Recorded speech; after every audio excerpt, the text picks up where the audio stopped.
We have the Maker's Mark Ambassadors program, which is sort of the people who raise their hand and say, I want to know more about Maker's Mark. I'm a fan of Maker's Mark, and I want a more in-depth experience with the brand. And the ambassadors really are the most passionate, loyal people about Maker's Mark. They self-identify themselves that way.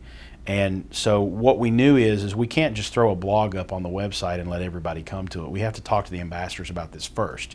You know, we talk to them before we go to market with a lot of things, because they, in the way the program is built, they're sort of an extension of our marketing effort. They take Maker's Mark to market for us.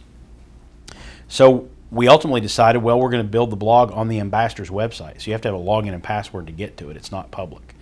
There are plans in the process right now, and by the end of 2008, the blog will be on the consumer site. It will be public. But that has been something that the ambassadors told us they think should happen.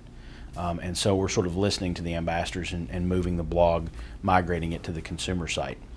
But basically, we started out with blogging with Maker's Mark, and now we're looking at the different social media tools and talking to the ambassadors and the other Maker's Mark consumers, and finding out what tools they want or what tools they can use that we can supply them with that will help facilitate that connection with the brand.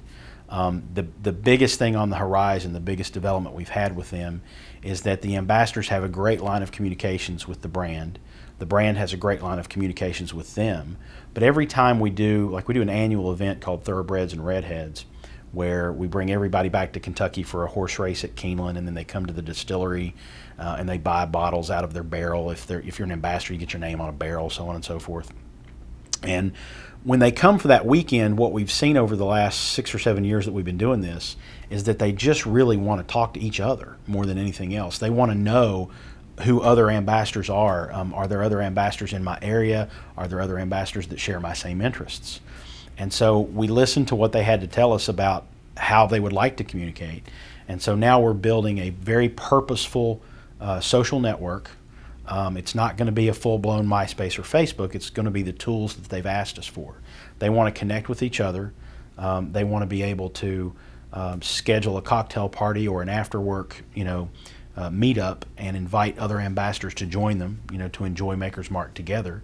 And they want to be able to make friends and self-identify themselves. That's redundant, but they want to self-identify as people who love Maker's Mark but also like to bowl.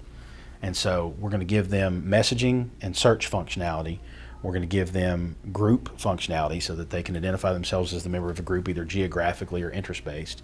And we're going to give them the functionality of being able to make a calendar event and invite people to it.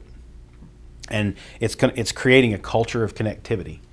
And that's kind of the purpose for that social network. It's only going to be for ambassadors, and it's going to facilitate, their passion for the brand and their passion for each other.